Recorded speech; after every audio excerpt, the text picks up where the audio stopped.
Today, Dolores Miera will continue her series on our UU values. Today's value to be discussed is pluralism. Dolores?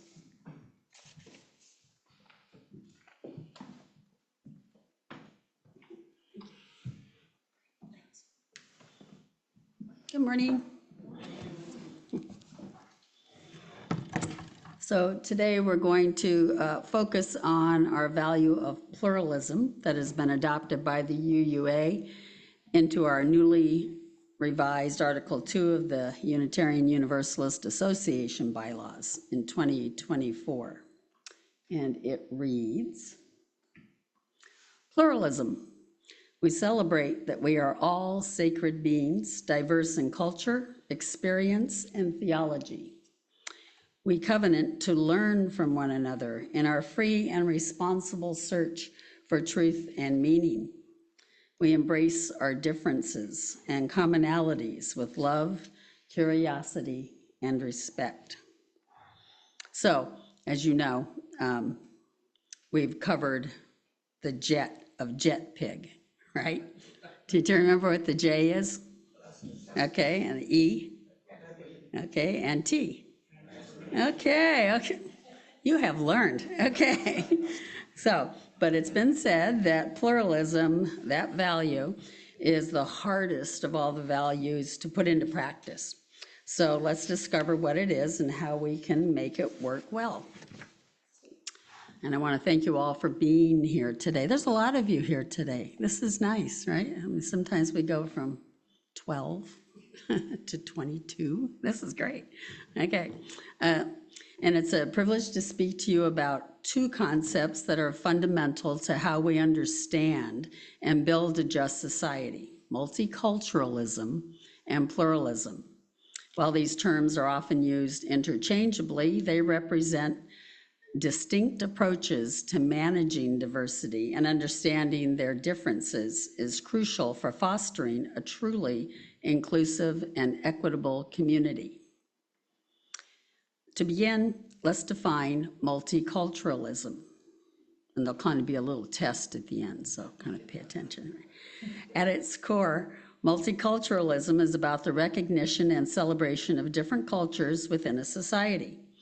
It's the idea that a nation is not a single melting pot where all cultures blend into one, but rather a salad bowl or a mosaic where distinct cultures coexist, each maintaining its own identity. A multicultural society acknowledges and respects the traditions, languages, histories, and various ethnic and cultural groups. It often manifests in government policies that support cultural festivals, multilingual education, and minority rights. The goal of multiculturalism is to ensure that no single culture dominates and that all cultural groups have a place at the table, preserving their heritage. So now let's turn to pluralism. Pluralism, while also valuing diversity, is more complex, and in my view, a more dynamic concept. It goes beyond the simple coexistence of different cultures. Pluralism is the belief that various groups in a society, be they cultural, religious, political, or social, have the right to exist and express themselves, and that this diversity is not just tolerated, but is a source of strength for the whole society. The key difference lies in the emphasis on active engagement and interaction between these groups. Pluralism is not just about having different cultures side by side. It's about the ongoing negotiation, dialogue, and even healthy conflict between these groups to shape the shared society.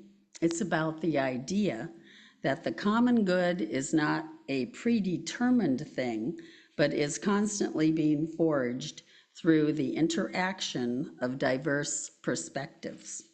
To put it more simply, multiculturalism is largely descriptive. It describes a society that is made up of many cultures. Pluralism is more prescriptive. It's a political philosophy that argues for a specific kind of engagement between those cultures. Let's use an analogy to make it clearer. Think of a city park, a multicultural park. ChatGPT, help me on this, okay? Think of a city park. A multicultural city park might be one where different groups of people, a group celebrating a traditional festival, a group playing cricket, a group having a picnic with food from their home country, are all present, each in their own space. They are coexisting peacefully. A pluralistic park, however, would be one where those groups are not only present, but are also interacting. Perhaps the cricket players invite the picnickers to join a game, or the festival organizers share their food with others in the park. The very design of the park might be a result of a negotiation between these different groups, ensuring that there are spaces for both quiet reflection and boisterous celebration. The potential pitfalls of multiculturalism become apparent when we consider this analogy. Without a strong framework for interaction, multiculturalism can lead to what some critics called balkanization or parallel societies. This is where different cultural groups live side by side but have little to no meaningful interaction with one another. This can lead to a lack of social cohesion, mutual suspicion, and fracturing of the civic life. The shared values and institutions that hold society together can weaken if people feel they have more in common with their own cultural group than with their fellow citizens from other backgrounds. Pluralism, on the other hand, actively, and the word actively, seeks to prevent this. It recognizes that while cultural identities are important, they must also be balanced within a commitment to a shared set of civic values and institutions. A pluralistic society demands that all groups, while maintaining their distinct identities, also participate in the public square.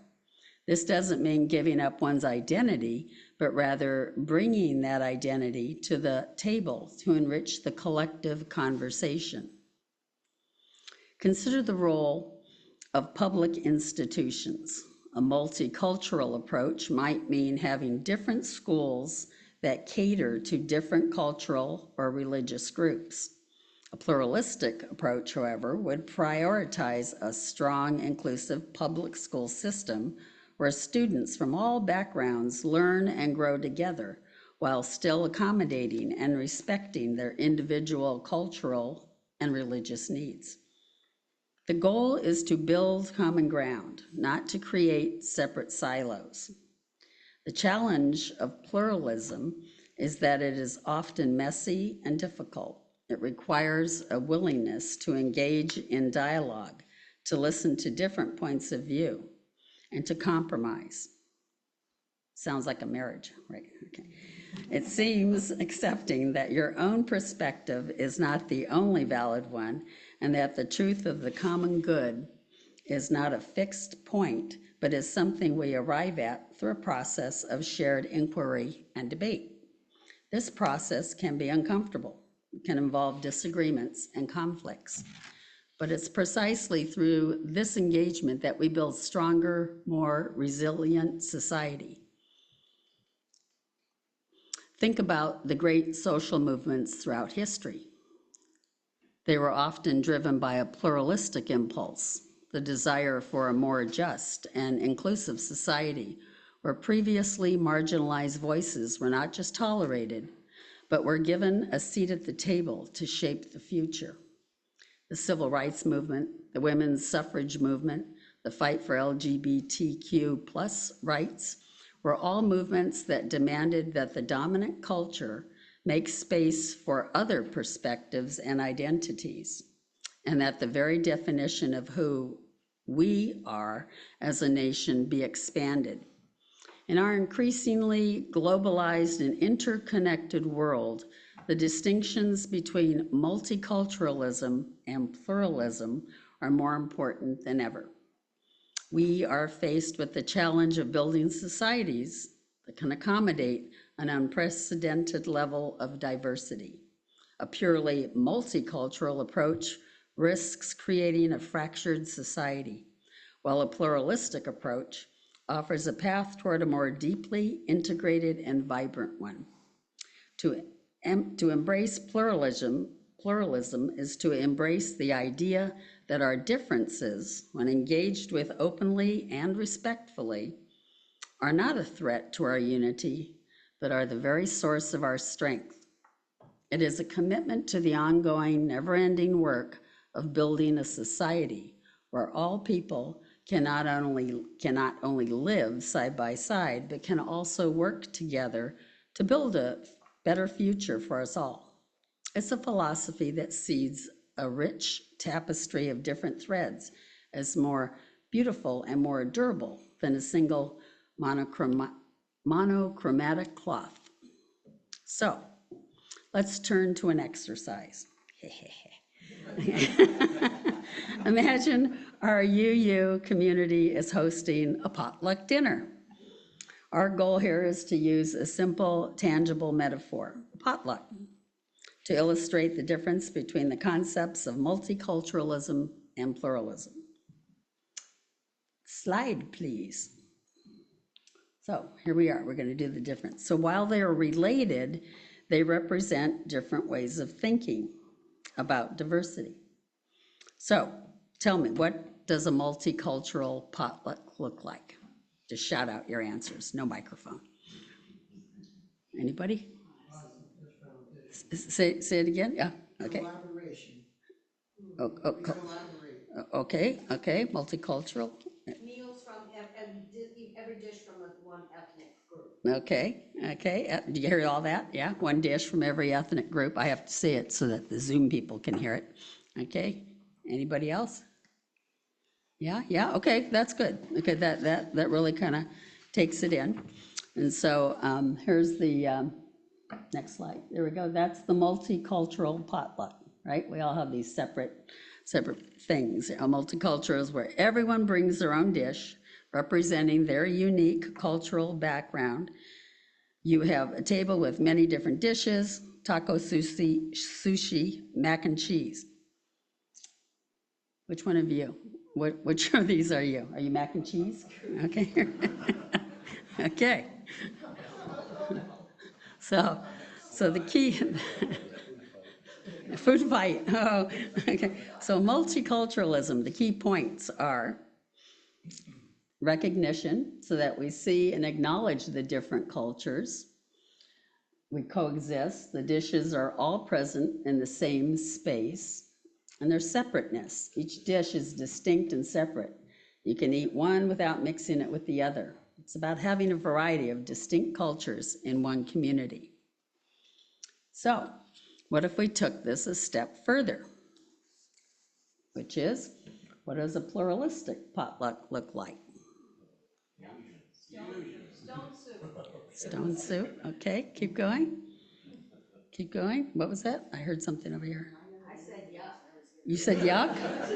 Yuck, so it's okay. Okay. Anybody else? So pluralistic potluck, right? Yeah, no? He said fusion. Fusion. Fusion. Fusion. Yeah, that's a description of menus at some restaurants. Fusion, right, as opposed to fission, no, okay. All right, okay. So here's the key points for pluralism. Okay, there's a lot of them, right, okay. So the first one is engagement, right? In a pluralistic potluck, people don't just bring their dish, they talk about it. They share the recipe, they explain the history behind it, and maybe even invite others to try it and ask questions. And if you were with Randy last night at the potluck, let me tell you, I got engagement, right, about food. It was really good. Right. Then we have interaction. It's not just about the different dishes being on the table. It's about the people with the mac and cheese talking to the people with the sushi. It's about a conversation happening around the food. Transformation. This is all about what pluralism is. Maybe our understanding of what a potluck is has been enriched and changed by the interactions, not just by the presence of different dishes. So it takes action. Pluralism requires us to be actively involved with each other's differences, not just to acknowledge that they exist. So difference to multiculturalism, beautiful diverse table of dishes that we see each other's cultures and they're all welcome. But pluralism is that the conversation, the tasting, the sharing of recipes, and the new relationships that form around the table. It's the active engagement with that diversity that enriches everyone. Thank you for listening and engaging. Oh, wait a minute. So Mary wants to talk a little bit. Yeah, go ahead. We have time. Well, I thought of two examples, and I'm not sure, you tell me, okay, because I was here yesterday, that's why I didn't reply before. Okay, so when Janet and Joel and Randy and I were in Maui, and it was International Peace Weekend, and we were looking for a Buddhist temple that would allow us to go to their worship service, and there was only one, and it was Rev Carey's, who speaks to us every now and then here. So we went, and that day there were a bunch of their congregants who were. They had their hall, their fellowship hall. You want to come up here? Can everybody? They made national foods. I don't really want to come up here, but they made their Japanese foods, and they were making the cranes, which is symbolic, and they were explaining all about their culture and sharing it with us. And we did a few other things together. Was that pluralism? They're sharing. They were sharing their culture. We were taking it in. If we had lived on Maui, I think I might have been inclined to want to go back and go to another service there. Whereas if it had been, multiculturalism is also a good thing. Yeah. So it was both, but right. But the sharing and the involvement is what we're trying to do. Get involved. Okay, and then the other thought I had was something I read this morning. Okay, there used to be, this is going to be the last year of an annual, I don't know whether it's an international powwow. Did anybody else read about that news clip? I read it, but my mind, I forget things really quickly. But it's the last year, it's been in Albuquerque. It's been going on since 1917. And it occurred to me after you started reading this, that maybe they see, the nations, the native nations, maybe they see that isn't enough. They're doing the dance, people are coming from other cultures, they're watching them dance, but maybe there's no involvement. As opposed to, I was thinking when we went to a Beaver Brigade, what was it? They were a fundraising event, right? Francesca was there, Janet was there, and a native leader from, I don't know, from, I think it was Chumash, came in and said a prayer for everyone as part of the service, and to begin it, and then was there fully present for the whole meeting. Was that pluralism? They were sharing their culture with us. Do you think that was more pluralism? Yeah.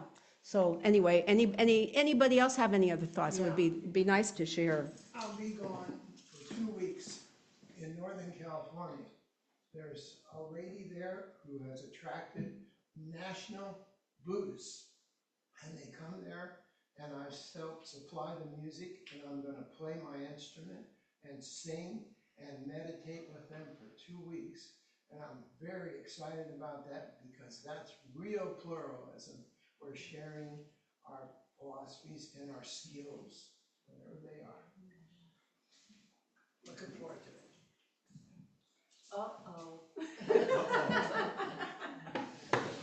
We had a conversation. Since Dolores brought up my name, the question I had for her was, when does pluralism cross the line into cultural appropriation?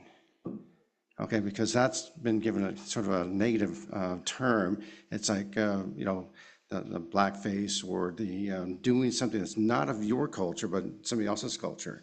But here, we're talking about getting involved, so what's appropriate?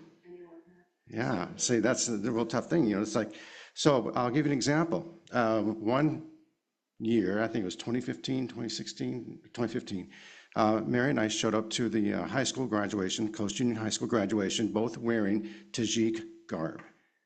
Was that a good thing or a bad thing? Yeah, well, I think maybe it'd be invitation.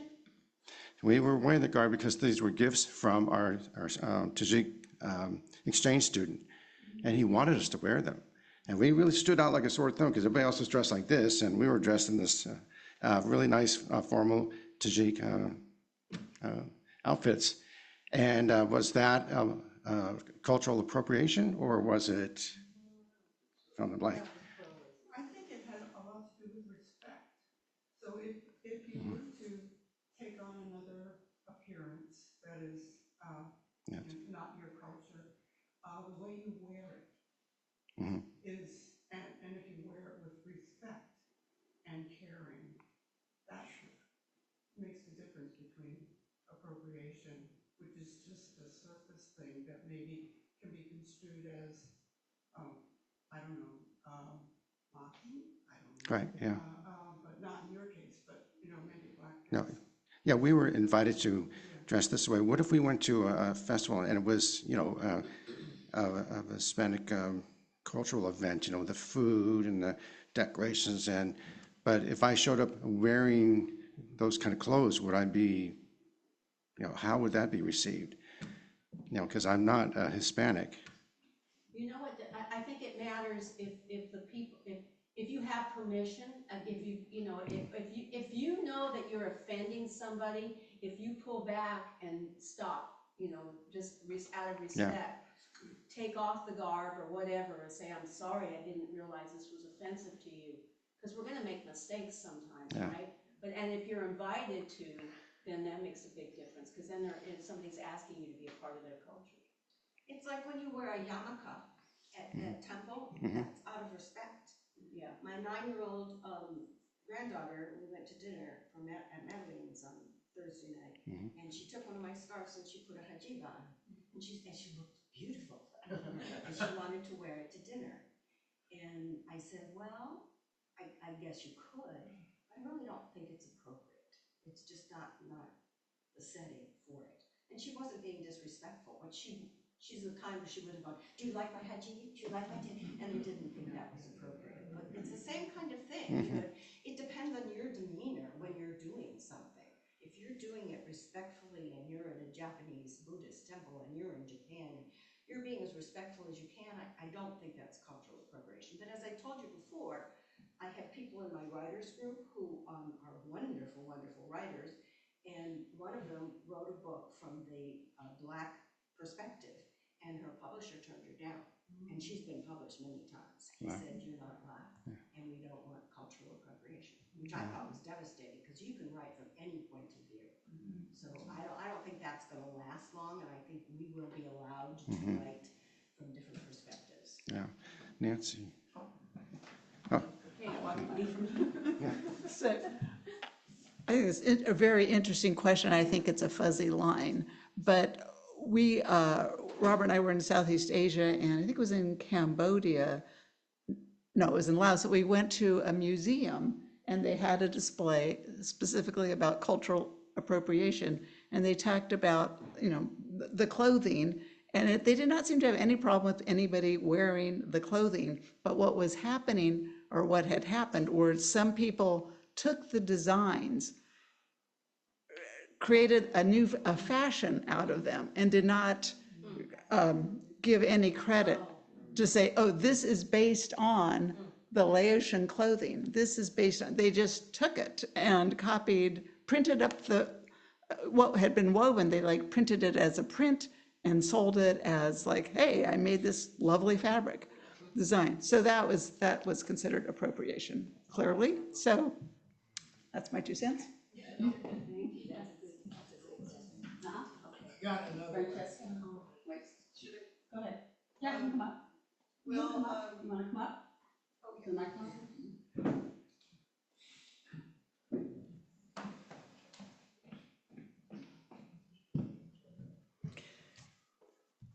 I do drum circles, and so just as an example, And Native Americans have a saying of doing something in a good way.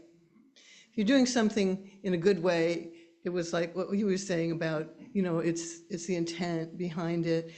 If you are bringing the right energy with you, then it's in a good way. If you're just doing something, oh, like somebody says, oh yeah, I went to an ayahuasca ceremony and it was transformational. And then somebody else comes back and, oh, well, I was in South America and I did it 20 times, you know. So, you know, how authentic is all that? So I think it has to do with trying to be authentic and trying to be culturally appropriate. You know, I grew up in New Orleans, and that's a real melting pot. And the food there is this combination of stuff from the islands, places, South America, Africa, Europe. I mean, it's from everywhere. Native American. It's a real melange, you know, of all these different things, and it's delicious. This is what happens when people intermingle. It's a natural process, but it's if you honor the process. For instance, there's I've done, you know, different events where I was dealing with Native people who were traditionals or non-traditionals, and the traditional people, you know, they're very concerned with the misappropriation because it happens a lot, and some of them feel like their spirituality is the only thing they have left because we've stripped everything else away from them, and I can see that point of view. But some of us contend that if we had gone straight to the religion, the other stuff wouldn't have happened. So about half of the Native people feel, and I've consulted with other people who are much deeper into this than I am when I was dealing with Fielding University, that about half of the people feel like, wow, leave our religion alone, and the other half feel, oh, thank God you're sharing this. You know, I mean, well, thank you, please. This is so wonderful that you're sharing this, because they want people to understand it and become part of it. They want that community to happen. So I think it has a lot to do with that as far as appropriation or misappropriation. I mean, sharing recipes, they want you to cook that food. You know, if you want to cook that food, you go to a potluck, you're putting all that food on your plate, you're going to want it again, you know, if you like it, you know, so that's not misappropriating. But to start a chain of restaurants that doesn't give credit to the food, where they got it from, or does it in an offhandish way, you know, like say somebody is on the internet selling what look like Native American religious items that they're putting together in their basement and have no background on it. That's misappropriation. Thank you. Thank you. Just one more. Okay, short one. Coming up, it's 11 now. I'll try to be short. Yeah, you gotta be short. As a teenager, I walked into a black church in Watts on a Sunday. And by golly, I was crying by the end of that service. They were so accepting, and they brought me in there and they wanted me part of them.